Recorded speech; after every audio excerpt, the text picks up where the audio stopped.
Attack It Lightning, Episode 1, Part 1.1997年的世界锦标赛男子佩剑个人决赛即将登场。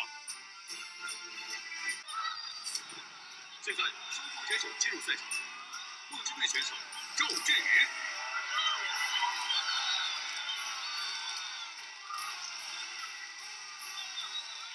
主攻队选手杨岩也进入赛场。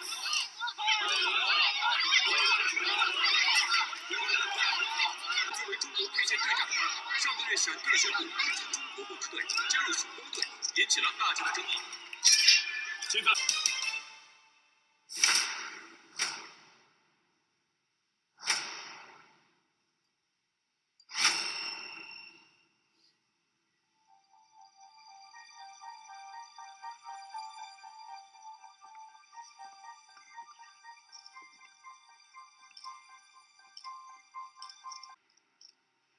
选手准备，试剑。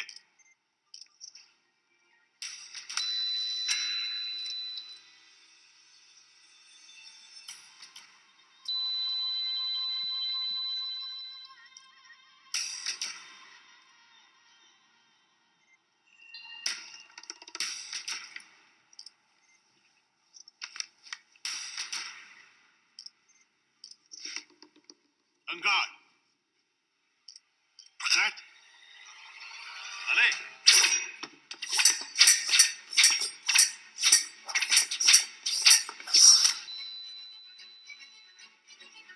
I just love how overly dramatic everything is, at least from the aspect of a TV show. It makes everything so funny. Since I've already stopped it, there are a few things they've gotten right and a few things that are kind of suspicious looking. First of all, they have all the right equipment, which is nice. It looks like they might have gotten a partnership with a very common fencing brand called Absolute Fencing. That's the AF logo that you keep seeing everywhere. And they're pretty well known. So it looks like they actually have everything that a fencer would actually need. So this is nice. It looks like the studio didn't just grab a bunch of random equipment that they might have done a Google search for and just tried to make it work. This looks like they actually got like a working relationship with a manufacturer and they got everything that they needed and maybe even had actual fencers there to set it up and everything.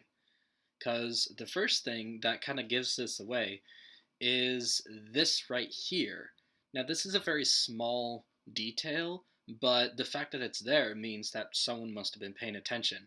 Is the fact that their mask cord is clipped to the cover over the zipper. This is a very common thing to do. Some fencers let it just hang down for the back of their tag before they have to connect it to their mask, but some fencers don't. They'll attach it to their zipper so that they can more easily reach it when they need to. So the fact that they had one person doing that but not the other, that is actually good attention to detail. I really liked that they put it in. They also tested. They didn't test exactly the way people do, particularly in Saber. Usually in Saber, both people will test on the mask because it's the least connected thing.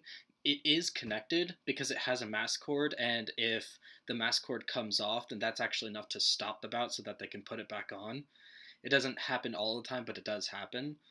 But it has an extra connection than the rest of the lame, so most of the time they hold the mask out and simultaneously check to make sure the connection is good. Technically, there's nothing wrong with how they did it. You can, in theory, test anywhere, and you can do it one after the other like they did, but most of the time it's a simultaneous check to the mask. And they also got the on guard ready fence down. And what was nice about this is that this is clearly a sort of like high level tournament, but it's not just the fact that it's happening in a big venue or has a lot of spectators or stuff like that. It's the fact that despite the fact they're in China, the calls are being made in French, and that's what happens at big tournaments.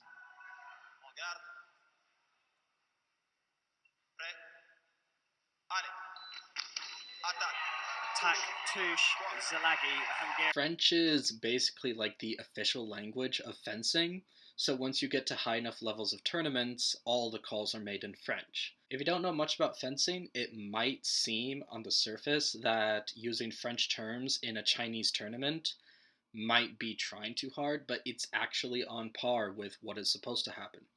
So, all those were very good examples of attention to detail. There were a few things that they didn't get right, though. First of all, everything is overdramatic. I'm not too familiar with national level teams and stuff like that. I've never been on one, and to be honest, I don't pay much attention to them. But I don't think there's more than one. There's usually just one national team representing the country, and that's it. You might have a couple of alternates, but I don't think there's any really other teams other than whatever is the national team. The thing that I want to bring up most of all, though, is this guy's bell. It's all golden for some reason. I don't know why that is. I'm not totally sure about decorating your bell. I think if you follow certain parameters, it's fine. The reason most people don't is just because, first of all, that's sort of something that nobody really pays attention to. But mostly it's because, particularly in Saber, the bell gets scuffed up quite a bit. It gets scratched, it gets scuffed up, just all sorts of stuff happens to it. So it loses its polished look far sooner than it loses sort of like its just general form. So no one really invests a whole lot of money into making a guard look good. So that's also why I don't even know what the rules are, is because no one even bothers with it. It's a vanity driven thing that would last at most a few days. So, maybe this is a weapon that he only uses for tournaments, although that's not really a good idea unless it's exactly the same in all other aspects as his other weapons. But even so, a golden colored bell like this honestly is just gaudy, and I think there are some fencers out there who would aim for that if they could. But that was everything that happened before the fencing. Let's take a closer look at what is actually going on. It was a little bit difficult to tell before I paused it because of the effects, which, don't get me wrong, look very cool, but it makes it a little hard to tell exactly what's going on. But let's keep watching.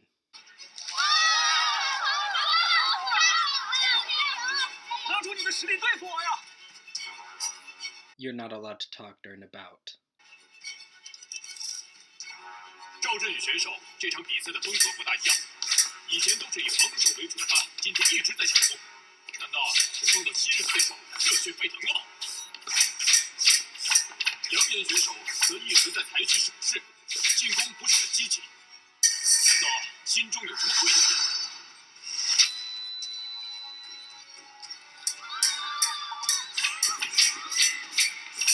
赵振宇选手目前领先。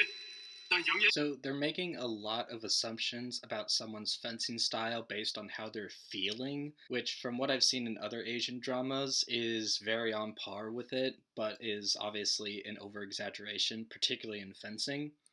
They analyze the style that is being used and sort of just their movements. They don't go into, a person, like how they're feeling. Other than that, the commentary is okay. They're sort of avoiding particular movements and techniques and stuff like that, but that can be understood based on the fact that these two are clearly actors who have been given lessons but are not, actual fencers. You can see this in how they move. It looks like they are putting effort into it, and it looks like they have been given a lot of lessons and, kind of been learning how to somewhat fence, but now they're doing everything with a lot of flair and everything. So their footwork is small, but it's not too controlled. Their torsos are starting to lean over quite a bit, which is sort of the standard for when someone doesn't know much about fencing, but they try to, start moving faster. They start losing their general positioning and form. And then, of course, they're not really paying attention to right of way at all. Multiple attacks are being made all at once, whereas in an actual fencing bout, because of right of way, as soon as you attack once and get parried, you have lost right of way and your opponent now gains it. So it's much more back and forth than what's happening here. Let's keep going. 选手却一一化解了攻势。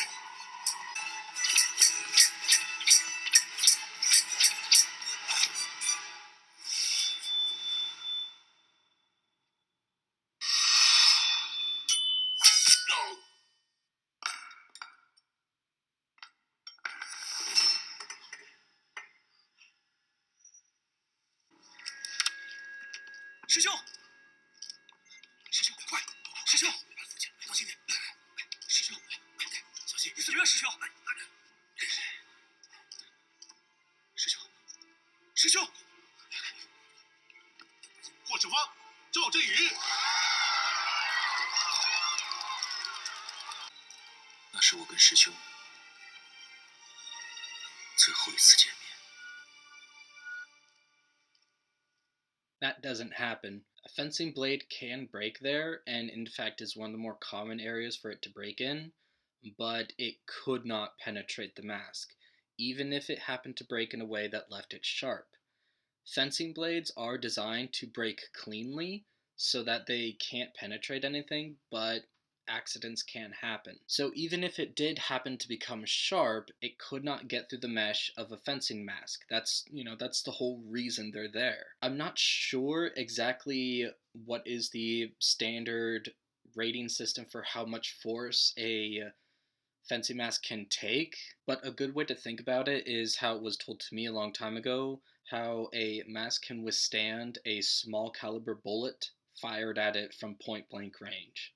So if it can survive a bullet and, stop it, then it can definitely stop any blade from trying to get through.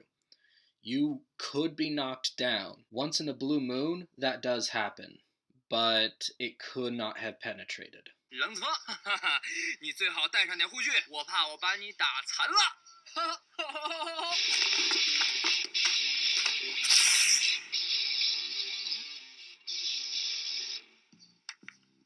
撂倒你1分钟就够了，还带什么护具啊？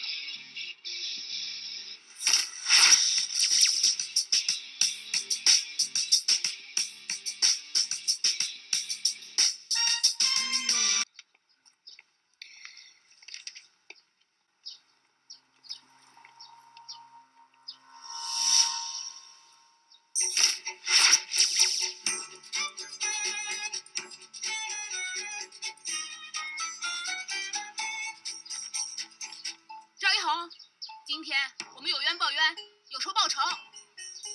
你们输给的是白无双，又不是我。无双的仇，我一定要从你身上找回来。